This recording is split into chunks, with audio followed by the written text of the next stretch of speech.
Assalamualaikum warahmatullahi wabarakatuh. Nama saya Putri Setiawati, kelas manajemen 3B.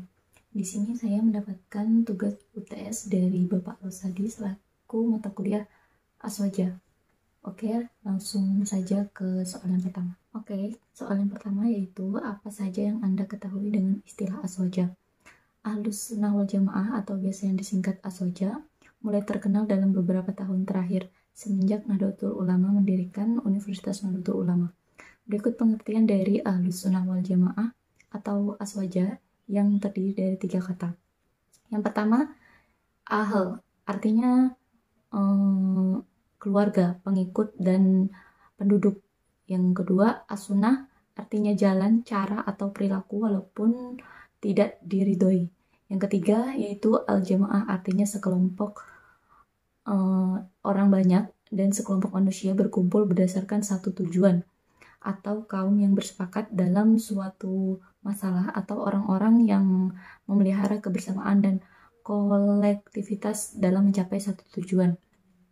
Kata Aswaja bukan sekedar singkatan semata. Kata tersebut identik dengan istilah Islam Sunni. Di dunia ini ada 2 kelompok besar Islam, yakni Sunni dan Syiah.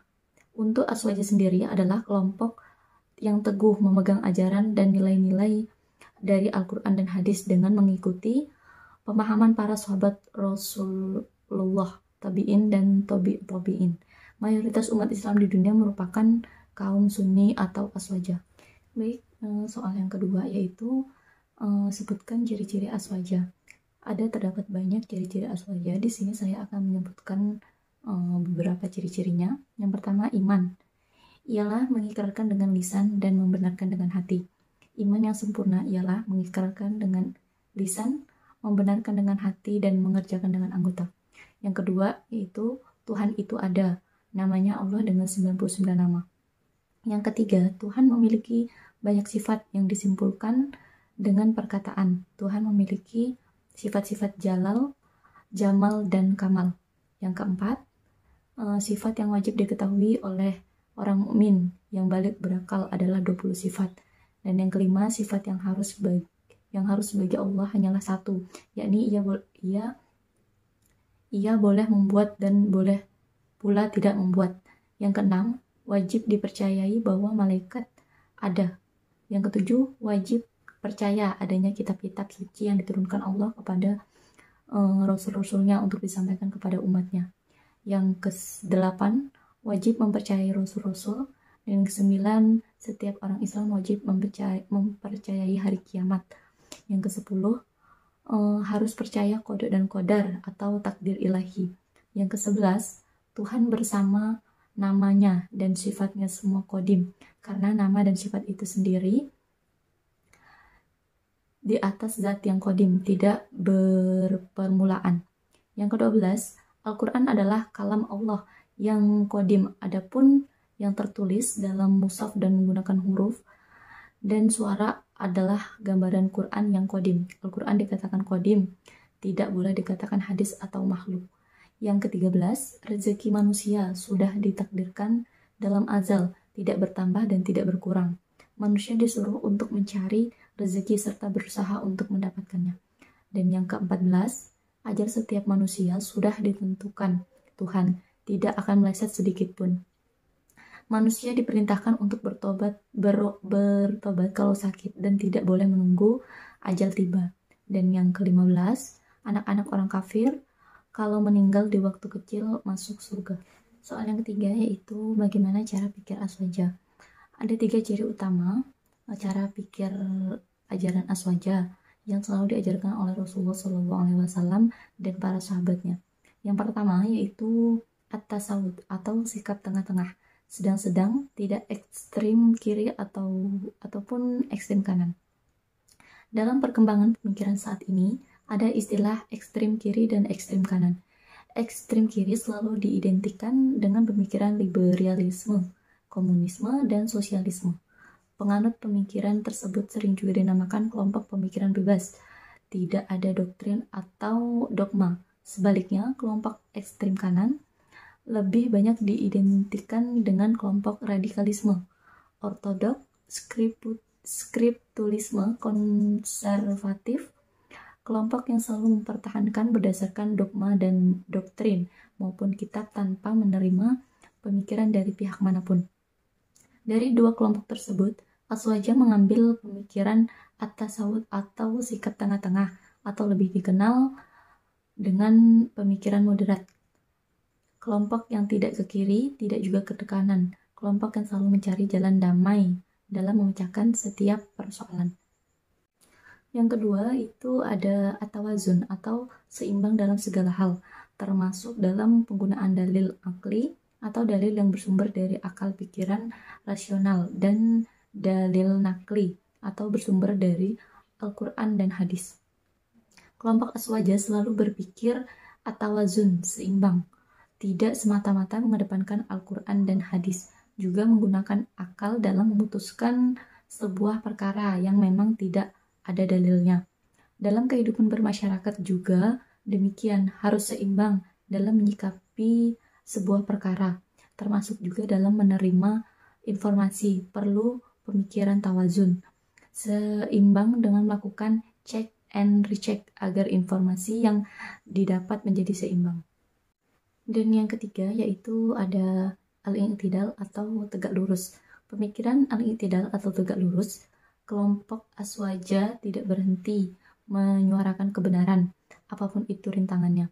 Setiap kebenaran harus dipertahankan dari segala ancaman pemikiran luar yang merusak Islam.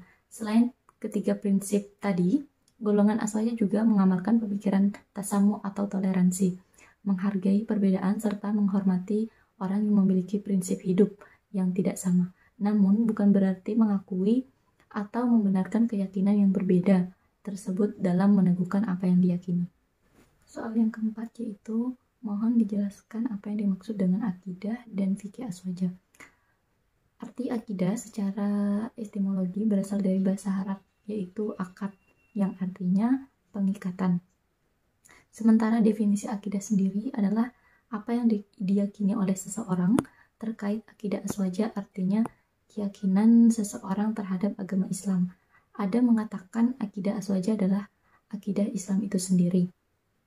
Akidah merupakan persoalan esensi dalam agama Islam. Membahas akidah tidak bisa dipisahkan dari persoalan keyakinan.